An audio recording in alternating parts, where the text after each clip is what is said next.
I know people think that I'm absolutely mad, but I did not think he was going to die. No way. That came as a massive shock to me. But that's power of the positivity that you were putting out there. Yeah, then. it was Right. only his final week of being here.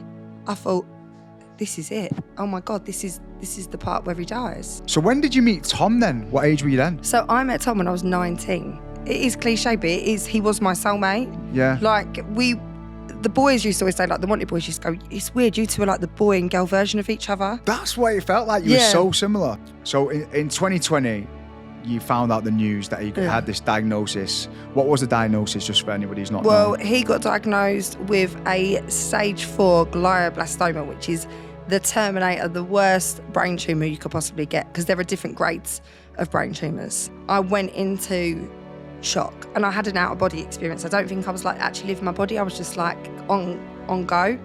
My 2 kids rely on me now. How am I going to provide the best life for them? Because that's what Tom would have wanted, them to have the best life. So it's now down to me, isn't it? It was the most magical death. And people go to me, what are you even talking about? I'm like, honestly, his death was magical. I left the room, I kissed him. I went downstairs, I'm sat on a bench, a feather fell from the sky. You have got one life, like, live it to the full. And Tom did teach me, like, if there's an opportunity, grab the opportunity. If you're scared, do it. Feel the fear, do it anyway. That's what I think. Welcome back to another brand new episode of Learning As I Go. Today is a very special episode. But before I continue, I just want to say a massive shout out to British Triathlon for sponsoring this podcast. The race is coming up. I can't wait to see everybody there. But today's extra special because I'm joined by Kelsey Parker. I've been following this girl for a while now, and she's been through so much, through losing her husband, Tom Parker, from The Wanted, who a lot of you may have heard about. But this girl is just using her story to raise so much awareness, and she gives hope to a lot of people. Anybody who's lost anyone, she gives so much hope, and I'm just really privileged to have her in the studio today because I just know she's going to inspire a lot of people. So please sit back, tune in, and get ready to learn another life lesson with Kelsey Parker. Learning as I go. Wow, look at you. Looking all summery. How are you, Kelsey? You all right, darling? You? Welcome to This is a bit glamorous. welcome to my crib. How are you? Everyone. Good to meet you finally. How are you? Yeah, good. You all right? Yeah, I'm You good. look amazing. Oh, thanks. Kelsey Parker, and I'm learning as I go. How am I lifting it? There you go. Yay! Yes! She's made it into the building. Hey. Welcome to Learning As I Go, Kels. It means a lot for you to travel down all the way from Kent Yes. with that proper London accent. Yeah, London. I love it. Thank you. Do you know what? I've been more recently than ever going through all of kind of your social and stuff because I really respect your vulnerability. And I talked about that on a podcast recently. I've always been quite comfortable talking about how I feel and what I'm going through. And I think that's what's got me through a lot of my dark times. But the way that you talk about what you're going through, you document it and everything else, I find it really inspirational because I know it'll be helping a lot of people. Obviously, you've been through some really tough times, which we'll talk about. But before we get to that, let's talk a little bit about you and your kind of background, because I've been doing some research on you. And I know you went to Italian Conte, which is a big dance school in London, right? Yes. You're correct. And then I couldn't believe it when I saw that you appeared in Hogwarts, so Harry Potter. Yeah. Which movie was that? The Prisoner of Azkaban. Wow. I was in Hufflepuff. Yeah, and there was another film, is it Accused or something like that? Was it? I don't know. Abducted. Abducted. Yeah, which I actually shot that in LA. Wow. It's not one of my... So you come from a greats. performing background then? Oh, yeah, massively. Massive, like, performer. I started performing at the age of, 3. You won't be able to tell, would you, guys? Trained at Italia Conti. Obviously did, everything. Dancing, singing, acting. Left at 19. Had this big dream that I was going to be a big-time actress. But, Right. it is tough out there. Yeah, of course. It's relentless. Both my brothers are actors as well, so I know it's not easy. So when did you meet Tom then? What age were you then? So I met Tom when I was 19. Wow. In a nightclub. Wow. So Which nightclub? It was called Aura. Do you remember it? Yeah, in London? Yeah. Oh my God, Jermaine Funkin that used to do nights there. Kieran Changan. Yeah. That's so funny. Do you know what? I actually got a picture with Tom. He came to my night with the boys. Yeah. Avisa. And I remember it was a massive moment. He came in. This was in the prime. There's a picture of me with them, behind the VIP there. So I was thinking, it might have been Avisa back in the day. Yeah, no. So you met him then, obviously, when he was like at his prime in The Wanted. He actually had only just got into the band. So they'd just been put together.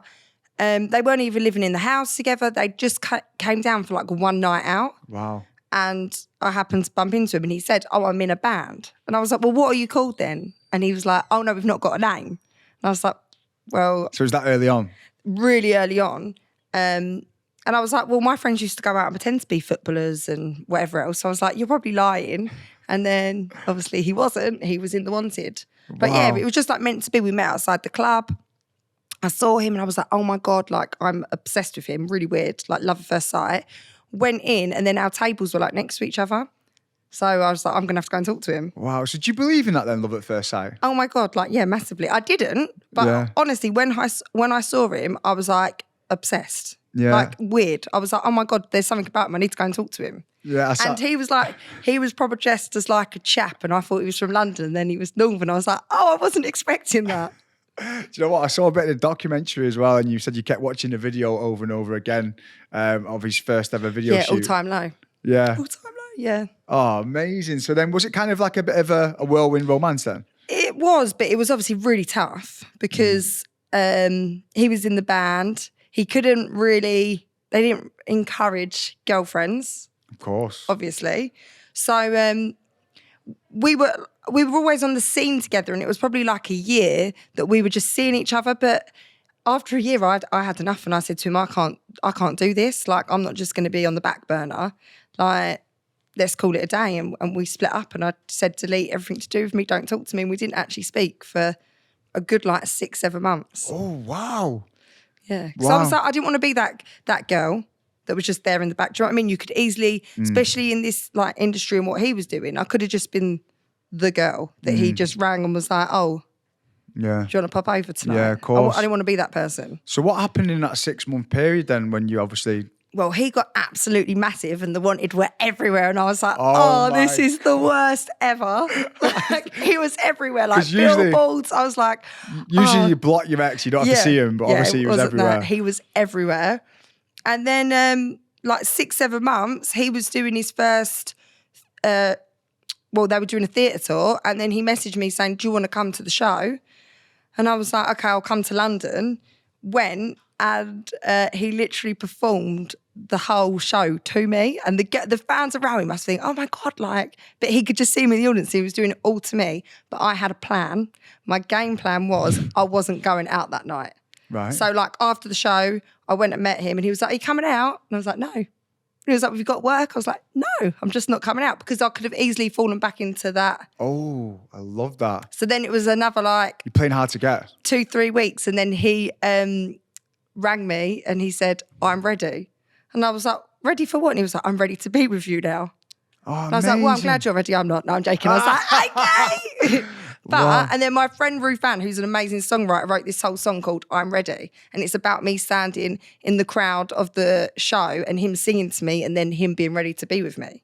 Oh my God. It actually sounds like a film.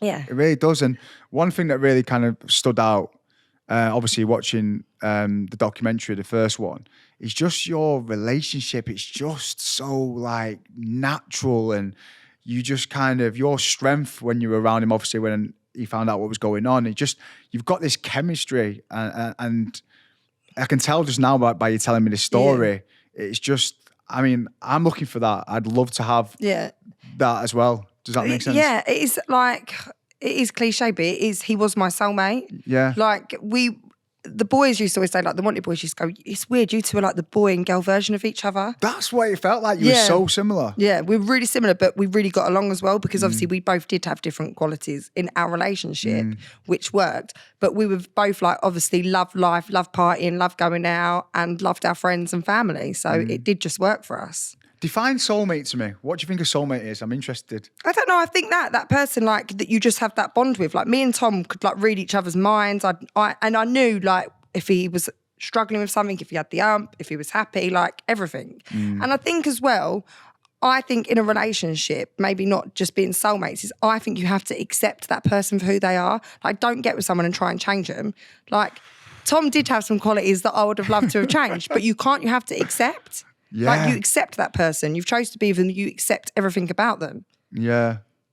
Yeah, I feel that because when someone loves you, like for being the unapologetic version of you and knows everything about you and still loves you, that's when you're just free, aren't you? Yeah. And I think even like, obviously his job, like my friends used to say to me, oh, only you could be with someone like in his line of work, because he did go away a lot. Like when they cracked America, he spent like practically a year, part of a year over there. And I wouldn't always go because I was here and I was doing my job and, you know, I had to be in it to win it here. So we just had this understanding. And what was like the trust like in terms of in that kind of situation? I get asked that a lot, but I think it was actually harder for Tom to actually go and do anything and cheat on me. Because you know, like people Because it was so high profile. Yeah, someone would just message me, wouldn't they, and go, "Oh, I spent last night with him." Yeah. Also, Tom was that type of person. He would have had to ring me. I thought, "This girl's flirting with me. What do you think I should do?" Like, do you know what I mean? Do you know what I was going to say? Like, I've got mates, right? And I'm not gonna lie. I've got some mates who are dogs, right? Yeah. Name and shame. No, different podcast. But I've got mates who are just good guys, right? Do you know what I mean? And even just like from what I've seen of Tom, you could just tell, like, you can see it in people's eyes what kind of person they are. And he just seemed like such a good soul. Yeah. So obviously, for how long were you together then before obviously you found out the news? It was 2020, wasn't it, when you found out? So what was that? We were probably 11 years, 12 years together. Did you get married in 2016? 2018. God, you really quiz me on these dates. 2016. You know what? 2016 is when I did Love Island, so it always just stands out. Something happened in 2016. I don't know what it was. No, 2018 we got married. Yeah. 2014, I want to say. Oh no, 16 he proposed to me. That was it. Then got married at 2018, and then we had our daughter the following year. Amazing. So that's a long time, man. That reminds you of Adam and Caroline, my twin brother. He's been with his wife for so long. So in 2020. You found out the news that he had this diagnosis. What was the diagnosis, just for anybody who's not known? He got diagnosed with a stage 4 glioblastoma, which is the terminator, the worst brain tumour you could possibly get, because there are different grades of brain tumours. And it's mad that because, first of all, finding out you've got a brain tumour, then there's that sense of hope, isn't there? Like, it might not be as bad as you think it is, but then you got the news that it was the worst one. Yeah. I mean, I know you've probably been asked this question a million times before, but what goes through your mind in that, like the first thought that goes through your mind? For me? Yeah. And you've got to remember as well, really setting the story, I was 35 weeks pregnant as well with my little boy and had a 15-month-old baby as well. So I was just obviously so shocked, but it was a bit of a build-up because we were in Norfolk on holiday and he'd had a seizure. He'd been taken into hospital and they told me he'd be out within like 24 hours, or they said 12 hours. And obviously they kept him in and they ran tests on him. And then when I went to see him, obviously this is COVID time as well, so it was really hard to actually get into any hospital. They told me they could see something and they didn't know whether it was a bleed to start off with or a tumour. And they said, we're going to do an MRI tomorrow and then we'll let you know the results. So I got a phone call and we were going home the next day as well.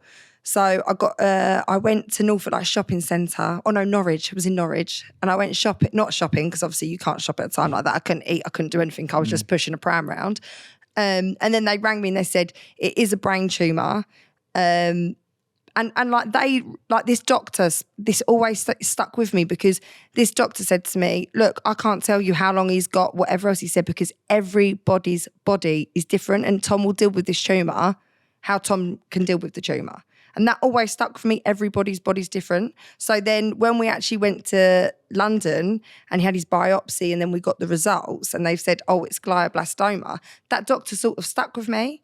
And I said, we were there and Tom was obviously pushing the doctor to be like, what's my prognosis? And I said, do not give him a prognosis because he can't deal with a prognosis. And that's the soulmate thing. I knew him and he would have had a calendar out and he would have been crossing them days off. I know, yeah, I heard that as well. But then he mentioned as well that he kind of knew deep down. But also when you so I'm quite spiritual now and I believe in the soul and the whatever else.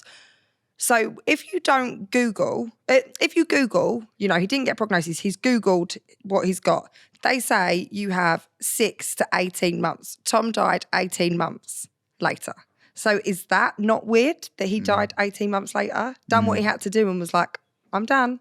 When you say you weren't spiritual, so you didn't believe in God, you didn't believe in anything, and you've been. We would have arguments, me and Tom, because he would be like, there is more out there. And I'd be like, Tom, once you're dead, that's it.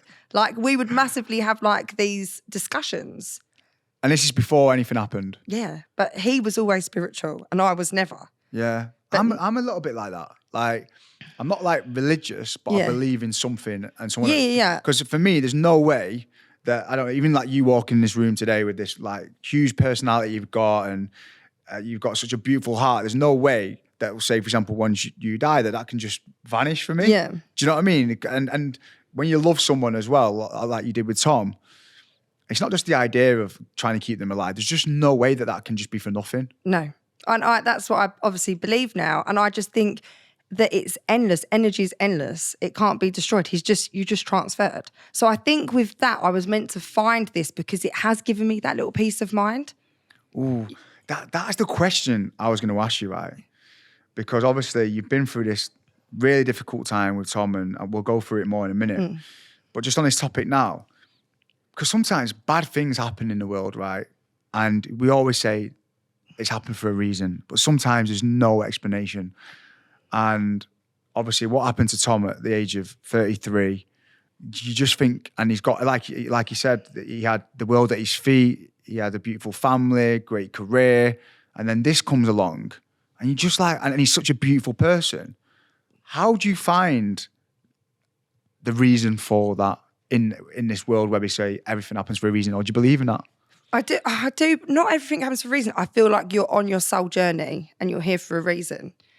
And maybe he was here to have 33 years here and go boom, boom, boom, boom, boom, and do everything that he set out to do. Like, when I look at his life, it's extraordinary. Like, he was a boy from Bolton, had never really had any, singing lessons, a few odd singing lessons here and there, managed to get this audition to be in the next biggest boy band, which he wouldn't have known that was going to be the case.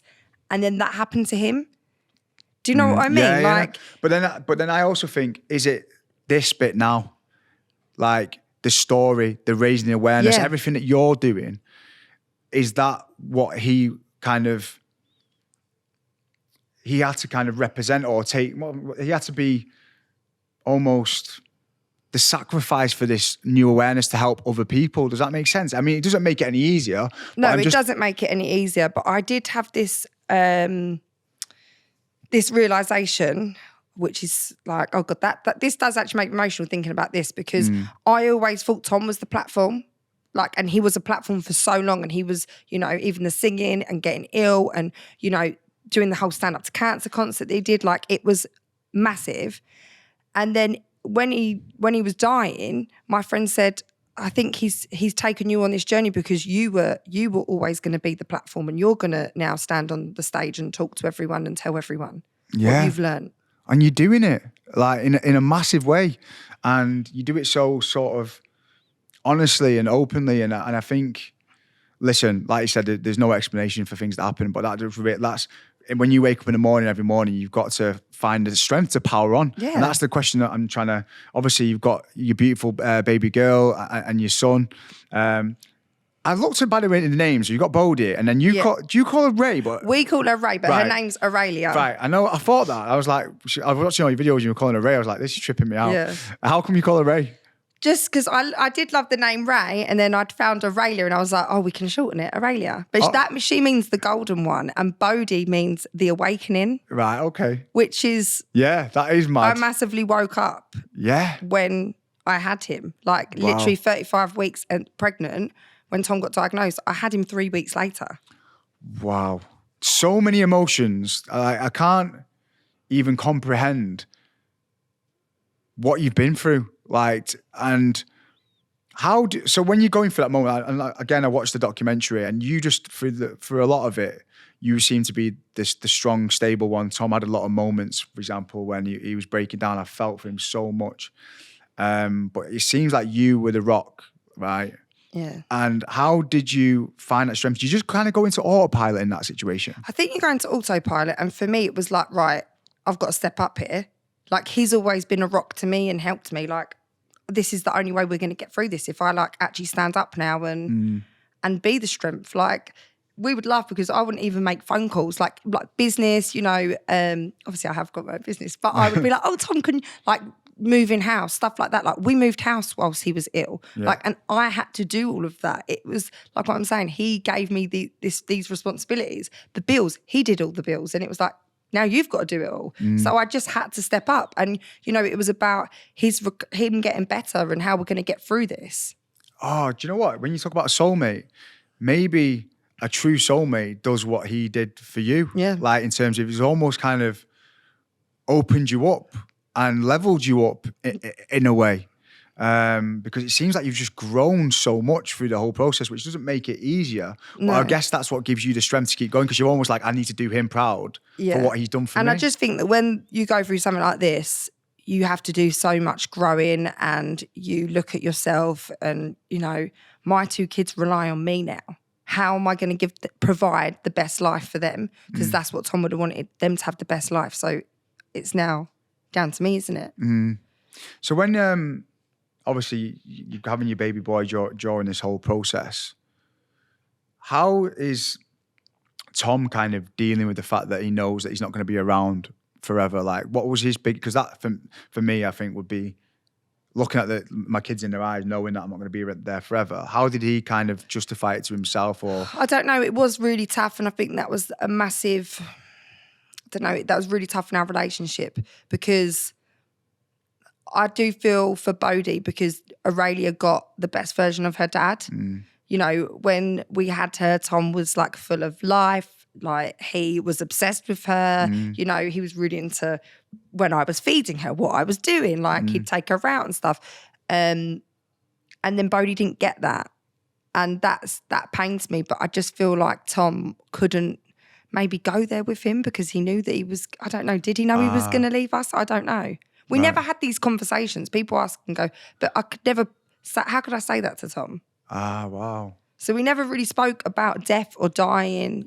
We did just live in the moment. Oh yeah, because you said that basically you dealt with him being ill, but you never thought about death. Death. No, and you never talked about that. No, never. Tom could not go there. And I just think that if you're like being positive and you're pushing through, how can you talk about death? It's like, at the end of the day, look, we're all going to die. It's just when it's going to happen to us. Yeah. So what's the point of talking about it? There was no like conversation. There was no funeral in place. Me and my mum were talking the other day, like, there wasn't a will. There was no will in place, because we didn't sit down and do that. Was that because you just wanted to use the power of positivity just to focus on living? Positivity, hope. Like, that's what his book's about, being hopeful. Like, there is so much hope and positivity out there. And I do think that because we lived it, that's why he did have 18 months. Like, it massively helped him. And we wasn't like, oh, when are you going to die? What song do you want played at your funeral? Wow, that is, I didn't expect that. Well, what did you think I was going to say? I just thought you would have been talking about, I thought like in that situation, you'd be having deep chats about,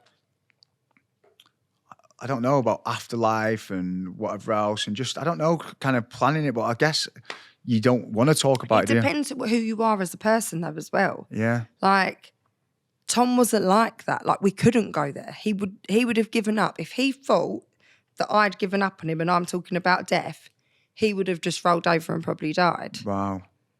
Because he's like, well, Kelsey's the only one, like, not the only one, because obviously everyone, he had a team behind him, but he's like, if she's given up on me, then I've got no hope. We went to Spain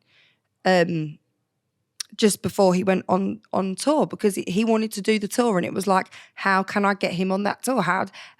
For me, it was facilitating how he wanted to live his life. So he wanted to do the Last Wanted tour. How do I get him on it? I take him to Spain for 3 weeks. We do 3 weeks of treatment. We come back, he goes on tour. Wow. You just knew him inside and out, didn't you? Yeah, it's mad. The power of like positivity is weird. Like, I woke up this morning. It's my first day back to the grind and to the hustle. And I love doing this podcast and stuff, but all these little creeping thoughts started coming to my mind. And so I started just like speaking out loud, going, I'm going to have a great day today. I'm going to smash these podcasts, and I had to kind of talk myself around. And I firmly believe like in the power of positivity. And like, for example, my dad, he died at my house. I found him upstairs, but it wasn't really it was a surprise because it was horrible. But the fact that my dad had given up, he openly said all the time, he was 71. He said he didn't like being old, even though that's not even old in this day and age. Yeah. And he just said, like, son, I'm ready to go. I've got a great life. He just didn't like the fact that he wasn't as mobile enough. And I think because he felt like that, then obviously that was what's going to happen to him. So I think it's really... I'd always say, like, it's weird because I've had my performing arts school now for like 12 years. And I have always taught the kids what you give out in life is what you get back. And, you know, we just do simple things, then walking into a room, giving eye contact, giving energy. But I had to live that. And I'd like preached it. And I was like, oh my God, this is my time where I've actually got to live it and do that. You know, we woke up happy. There's loads of videos of us dancing. Like when we signed up to do the documentary, I said, you're not going to come into our house and have tears because that's not what our house is like. Wow. So it's just 6 weeks now to my first ever sprint triathlon in Sunderland. And I know so many of you have been training hard, but this is the time now to level up, to step things up and make sure your training is on point. And just something to look out for is your transitions. That's the period between each discipline. So you do swimming, biking and running, and you need to make sure your transition between each one is super crisp. You can get some advice on the Training Peaks app. You can watch YouTube clips and speak to some coaches out there as well. But make sure you give that a little focus because that can make the massive difference in your time. So anyway, I can't wait to see you all on the 29th of July. Keep training hard and let's do this together. In terms of like you as a person, I can see how strong you are. And I can see that you have got that positive vibe. You've got great energy. And I give off that a lot of the time. Sometimes I can go into a room and pick up the energy, but I can go back to like I've just been away on holiday and I was around a lot of people, but then I go back to the room on my own. Yeah. And I was around a lot of couples and it kind of sent me west. I was a bit like, how come I'm fine out here? Like with all these people and I can bring the energy, but when I go back, I'm almost like doubting myself. And do you have those moments as well where you have down times or you actually just always kicking on? I think I'm always kicking on because I've obviously got the kids. But don't get me wrong, of course I have down times. Like when I lay in bed and it's just me and I think, oh my God, like, why? Why have you gone? Where have you gone? Where are you now? Like, obviously, of course I have them moments. And, you know, it's the same. Like all my friends, you know, they've all been with their partners for however long. You know, we were in the group of the partners and now it's just me. Like that's really hard for me, going to weddings. And not having Tom there, going to parties, being like, oh yeah, I'll just come on my own. Or, you know, my best friends, Kelsey and Dean, are amazing. But sometimes you just feel like, oh no, don't invite me. No. So it's like it's completely adjusting. Everything's a reminder, right? Yeah. And especially obviously with the kids as well. So on a day-to-day then, how are you finding that positivity then? What keeps you going now? What is that driving force in your life? That's what makes me fascinated. Honestly, it like what I'm saying, it is my kids. Like when you have kids, obviously you've got like your nieces and your nephew and that. You know what they're like. Yeah, I do, but I think it's different when they're your own. Like, because everybody says the same thing. Like when you get a kid, and to be fair, I'm asking that question when really, in actual fact, you probably got the best driving, motivating thing ever with those kids. Like what I'm saying, I want them to have the best life. So for me, that is my motivation. I get up, I go to work, I do what I need to do because I want them to have the best life. And then obviously you're spreading so much awareness now. And Tom had big dreams and hopes for him. So that's what I'm saying. It's like I've got to feel... Go on, what was Tom's hopes and dreams for the kids? You know, it just them not struggling. He'd built this future for us, for them not to struggle. You know, financially and whatever else. And to whatever they want to do it. And it's for me to facilitate now what their dreams and their goals and their ambitions are. Did Tom have any hopes and dreams for you? Did he ever say, I want you to do this or I want you to go and do that? Oh, Tom was like actually my biggest cheerleader supporter. I can imagine. He would always say how amazing I am. You know, with the acting industry, I really found it tough. And I said to Tom, I don't really want to do it anymore because it's just rejection after rejection. And he was like, but you're amazing, Kelsey. And anything I do, Tom would think that it was the best thing ever. So I was like, yeah, you're the only one who thinks I'm really good. But it's, what am I saying? Yeah, he was my biggest like. So would he want you to go and do the acting then? He'd want me to act. He'd want me to spread the awareness. He would be, some of the like stuff I get in, I say to my manager, I'm like, Tom he would not believe this. I had a pinch me moment the other day, like I'm writing a book. Wow. Like, and I can't believe that, the end of this year, I don't know if I'm allowed to promote this, but if my book's going to be out, do you know what I mean? It's incredible. That's amazing. You've done some incredible things, and you just, like you said, you've got this gift of just, I think people relate to you. I think people just love you. You've got that great energy. But and I had a message this morning on the way up here from a guy who said, my wife is at her final stages of life. Like, it could be hours, it could be days. I've got I think he had a 7-month-old baby and then a 5-year-old. And I just think, if I can spread awareness and help people with grief. He said, how do I cope? I said, you've just got to take each day. That's my only bit of advice. Take each day. That's what I mean. Like, your story, like, must be helping so many people, because I've seen it myself. Even if I've opened up around something not on the same level as this, but like the impact you must be having. Like, all I will say is just keep going, keep marching on, keep doing what you're doing, because it will be helping so much. And you've obviously got the football game on Sunday, which I'm going to come to, and our Ryan's playing it as well, isn't he? Yep. And you better not let me down. Yeah, you've got a good lineup of people playing. You've got some of the McFly boys, Jake Quickerdon, some other people, and it's at Bromley FC, right? Yeah. So Bromley was like, obviously Tom loved football. Right. He was a Bolton supporter.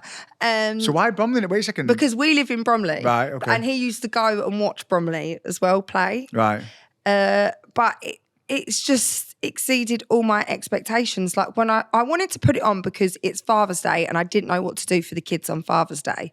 And I thought, why not let them celebrate with everyone, their dad?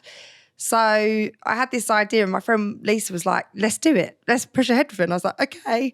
And I was just thinking, 500 to 700 tickets I'd be really, really happy with. We've just sold over 2,000 tickets today. Wow. Which is just incredible. Amazing. And you're doing it for a particular foundation, aren't you? So Ahead of the Game, which is a guy called Dave Bolton, who is actually, he's 11-year survivor of glioblastoma.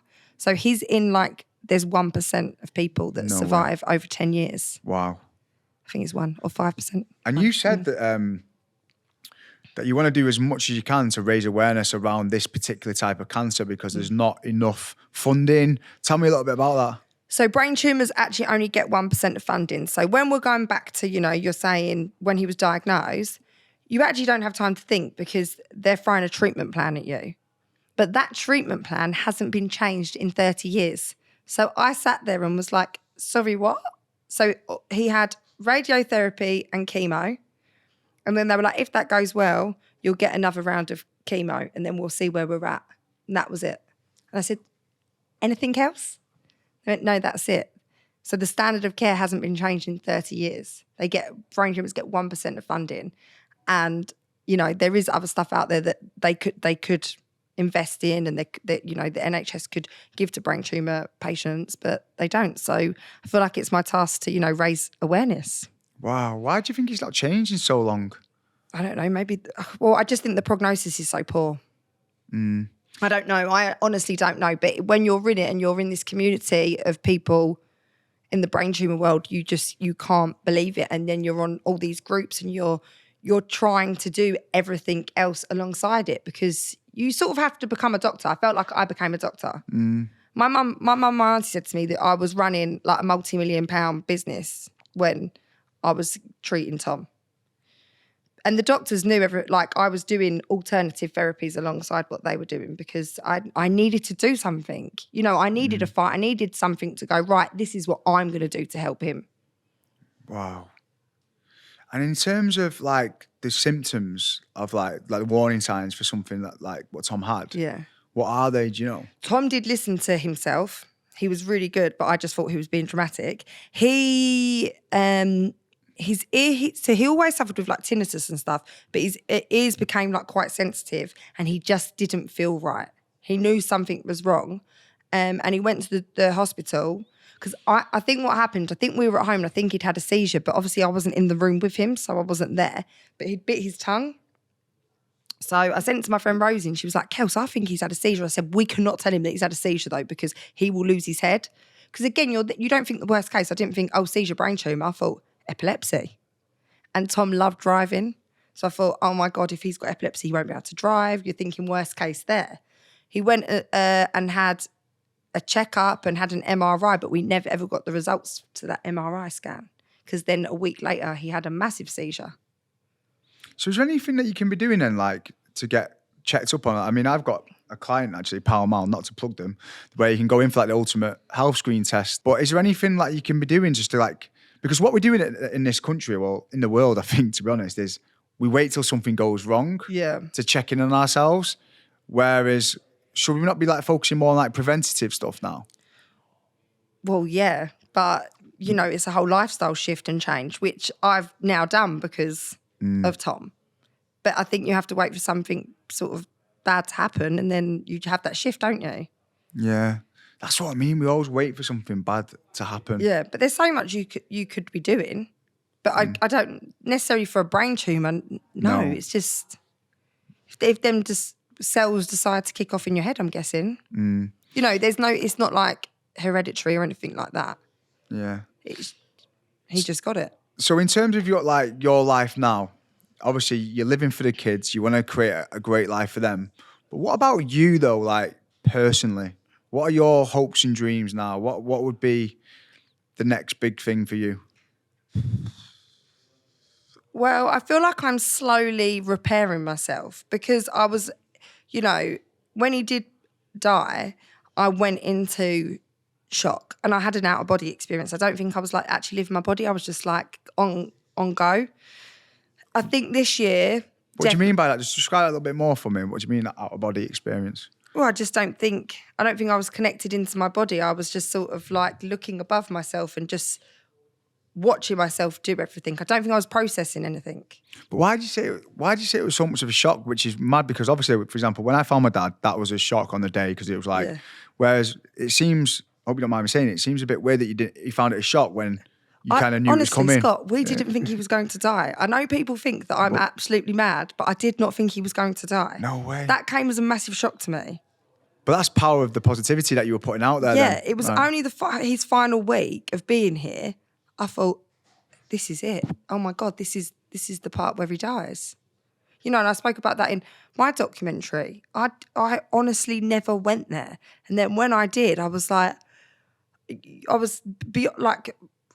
don't even know what the word is to describe how shocked and obviously saddened's not even the word. It's like, what is even the word you use for that?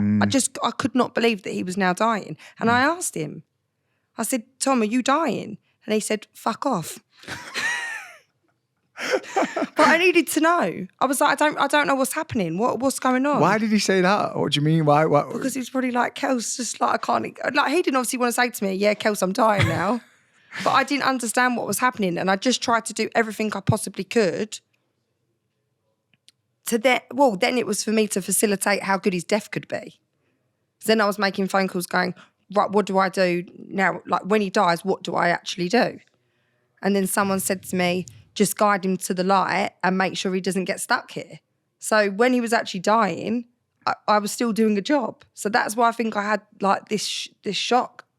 Because even then I was going like, Tom, like walk to the light. If there's a light, because obviously your breathing changes when you're actually dying. So I knew that this was him going. And I said, walk to the light. And if you can see a light, this is the time to walk to it. Keep walking. And then I kissed him on his head. And I'd already packed his bag and I left the room and I never went back to see him. Oh my God. Just for someone who wasn't spiritual, you've turned things around, haven't you? No, like massively. I can't even go into what happened before that because it was the most magical death. And people go to me, what are you even talking about? I'm like, honestly, his death was magical. After I did that, so I left the room, I kissed him, I went downstairs, I'm sat on a bench, a feather fell from the sky. And I was thinking in my head, he's probably going, oh, it wasn't that fucking bad, was it? What have I been worried about this whole time? Oh my God. Yeah, it was like he gave me that peace of mind to go, Kelsey, I've passed over now. Yeah, I always look for those kind of signs. I do believe in that. And it's funny, when my dad died, one of his best friends said, you do know your dad could speak to the afterlife. And I went, And I kind of knew, I was like, because he was he wanted to go so bad. He was like, oh, so I'm ready to go. He was so at ease with going. It was like, he knew something that I didn't know. But that gave you peace of mind, didn't it? Yeah. And there was one time I was at home and I found this notepad with a load of scribbles on it. And I was like, that's weird. And I just know, and I'm always sometimes, because my dad lived in my house, he died in my house. I'm like walking around the house going, right, come on, Dad, you can speak to me now. I'm ready. I said, don't jump out on me though. Do you know what I mean? Because I do believe in that. But if you do ask, he will give you signs. But you actually have to just ask for what you want. After Tom died, I was asking him questions and he was like setting my car alarm off. Wait, so say it again. So I would ask him something. People are going to think I'm like crackers on this now, aren't they? No, this is cool. No, people are going to be like... Cool. So I would say, I'd ask him a question and then my car alarm would go off. Like, but I'm talking about 3 o'clock in the morning. Like, and it hasn't gone off. It went off twice and it hasn't gone off since. Yeah. And then like my house alarm has gone off at like 7 o'clock on the dot. Like just weird.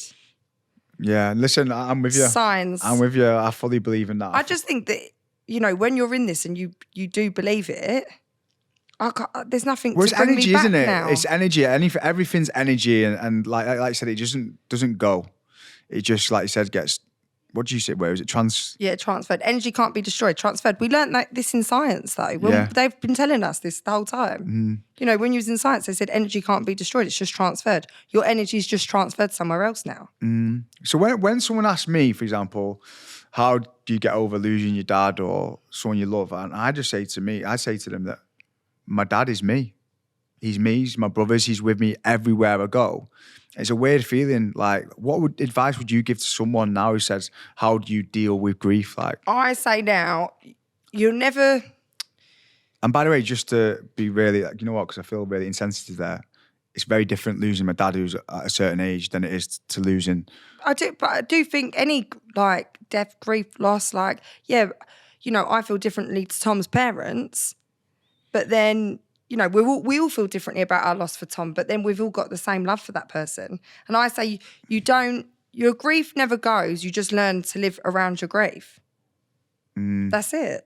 It's never that. I'm never going to wake up one day and go, oh, who was Tom? Like, do you know what I mean? I'm never ever going to be like that, am I? It's like, I'm always going to love him. It's always going to be with me. I've just got to learn now to live my life without him. Do you think, and... Someone warned me about asking this question. Like, he's going to ask it anyway. No, I was going to say, do you think you'll ever be like truly happy again? You know, like Kelsey before all this, like, do you think you'll ever be that person, like truly happy? I don't know what truly happy is, but do you think you will be? I don't think it's about being truly happy. Am I ever going to be that person I was before when I was with Tom? No, because I'm now a different person. I've grown. I'm different. Will I find happiness again? Hopefully. Good. I love that. I love that you've got that outlook on life in terms of you've still got a lust for life. Yeah. Which I think is amazing. Look, and would Tom want me to be sad? No. Would Tom want me to make the most of my life that I've been left now? Like, absolutely. And that's what's so hard for me. You know, the moving on question, I'm never gonna experience that love that I had for Tom. If I find love again, it will be a different kind of love. That's such a good perspective. I just think we're very judgmental in this country as well. And I just say a little less judgment, a little more kindness. I bet you feel like everyone expects you to be moping around all the time. And do you feel guilty for sometimes being happy and smiley? Well, it's the guilt question. Guilt is something you do go through when you have lost someone because, yeah, of course I feel guilty. And I just feel like all eyes are on me as well, what I'm doing. But I could not be sad 24/7. Like, life's, you know, what I'm saying. I get up, give the kids breakfast, take them to nursery school, go and do what I've got to do, then go and pick the kids up, we'll go to an activity. Like, life probably doesn't actually give me time to have that, you know, guilt time or sadness. I think the one thing that really hit home with me is when obviously I saw it in the news and Tom was the same age as me, exactly. And I found it really hard to even listen to it because it just hit home. It triggered something in me. And I wanted to ask you the question, what advice would you give to someone like me now? Like, because obviously, even this morning before I came here, when I was feeling a bit groggy and a bit moany, I actually looked up and went, I need to make the most of today, because I'm sure Tom would have loved to have been here. And I've got another friend who I lost. I've got multiple friends who I lost at the same age. And it's easy to say that all the time, isn't it? About appreciate what you've got because other people would love to be here. But it's so easy to lose that perspective. And you're human. Obviously, you're going to wake up and have down days. Of course you are. Like, everyone does. And you can't be like, oh, I've got to just be happy because Tom's not here. Like, Tom would be going, mate, you're smashing it. Like, come on. But you can't then, if you don't feel that way, then you can't be that way, can you? If you're feeling sad, I just think roll with the emotions, roll with how you're feeling. But what about in terms of making the most out of life, though? Because, for example, we live in this country sometimes. Well, we live in this country and it's not the best of weather and there's a lot going on at the minute. And a lot of people are talking to me about moving abroad and like you only get one life. Yeah. All that kind of, I don't know, outlook on life where you need to make the most of everything and not just settle. Yeah, I do agree. Yeah. I just think you have got one life, like live it to the full. And Tom did teach me that. If there's an opportunity, grab the opportunity. If you're scared, do it. Feel the fear, do it anyway. That's what I think. If I look at me with all these quotes. Oh, I love it. Feel the fear and do it anyway. Feel the fear and do it anyway. I love it. Because you have got one life and that's it. Tom had 33 years here. He made the most of it. Like, make the most of it. If you've got that opportunity to go abroad, go abroad. Do you know what I love about you? There's no like bullshit with you. It's just... No, and I'm not good at bullshit either. That's why I'm just honest. And, you know, my Instagram handle is being Kelsey because I can't be anyone apart from me. I'm so bad. Like if my friends will come to me for the truth. If you want a truth answer, you come to me because I will give it to you. How's my tan looking today? Have you even been on holiday? Nah, I get that. You just give it, you're just real with it. And I think just the way you are, like I said, is just going to give so many people hope. And I think I'm sat here now looking for some like mystical answers and like a new perspective. But I think the one thing I'm getting from you is just like, keep going. Life goes on. It has to go on. It has to go on. That life goes on. But for me, it has to go on. You know, has there been times where I thought, like, you know, I could just lay down and die with him? Like, yeah, of course he was my soulmate, but we've got kids together. That is it. Like, and what would he want me to do? And that would be live my life to the full. If you could describe Tom in 3 words, what would you say? Oh, I can't. I get asked this all the time. Do you? Yeah, I couldn't. He just, you know, he was just, I think as well, when people die, we put them on a bit of a pedestal. But Tom, like we do, don't we? We're like, oh my God, they're like the most unreal person. Yeah. Tom was the most unreal person, but he did have flaws as well because everyone's got them. But I loved his flaws. I loved absolutely every single thing about him. When he was a dick, I loved him. Yeah. I couldn't describe him. I love that though. Yeah. Just because someone dies doesn't mean they didn't have their own kind of. Yeah. Did he do some bad things to me? Yes, he did. And I have not forgot them. Yeah. But, you know, that is a relationship. But we sort of all go on about, like, me and my mum love to talk about Tom and we go, oh, do you remember when he did this? Remember when he did that? Like, he was just the funniest person. Like, he used to throw tantrums. He was renowned for this Tom tantrum, but that was actually him. He would fly off the handle. You'd be like, where did that come from? If he wasn't happy about something, you would know about it. Everyone would know about it. Sounds like me. I don't know what it is with Tom and what I've seen of him. I just, even the way like I see him handle certain situations, I just resonate with him a lot. I see a lot of me in him for some reason.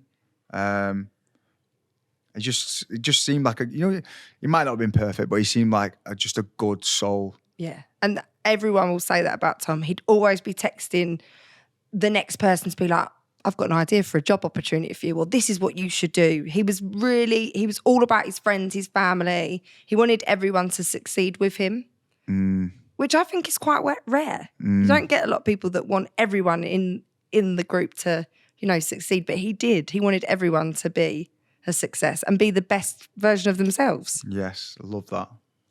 Well, we've got the football game on Sunday. Yep. We've got a book coming out, which we don't know. We don't know. Don't know. We're allowed to talk about that. We don't know if we include that. But I just want to say thank you for coming on here today. And guys, I'm going to talk to Cam. Which camera should I talk to? If you are around Bromley FC on Sunday at 12:30. Yep. 12:30. See, I even know better than she does.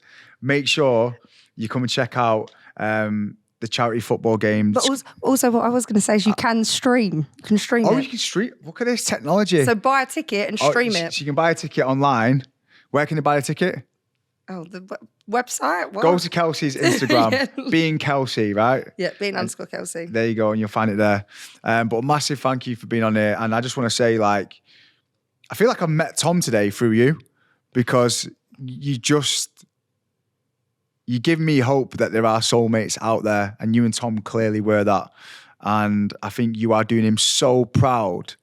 And if it was my missus who basically was carrying on after me the way you are and raising that awareness, keeping his spirit alive and everything else, I'd be so proud. So keep doing what you're doing, Kels, and thank you so much for being here. Thanks for having me. Woo! Oh. Now that conversation really didn't disappoint. Kelsey's just got the best energy, and the fact that she's been through what she's been through, but still brings such positivity and she's got such a lust for life, I think it's really inspiring, and I think it's incredible the work that she's doing. And Tom definitely lives on through her. So yeah, I'm just really proud of her and just proud to have her in the studio today. So thank you, Kelsey. And make sure you check out the football game that she's doing in Bromley on Sunday for Father's Day. That's going to be pretty special as well. But yeah, massive shout out to everybody who keeps supporting and following the podcast. Make sure you follow, share, review wherever you listen to your podcast. And also drop me a DM on Instagram, scott.thomas. I want to hear from you guys. I want to share any of your takeaways. And yeah, just keep supporting. It means the world. I'll be back next week with another phenomenal guest. And until then, see you next week.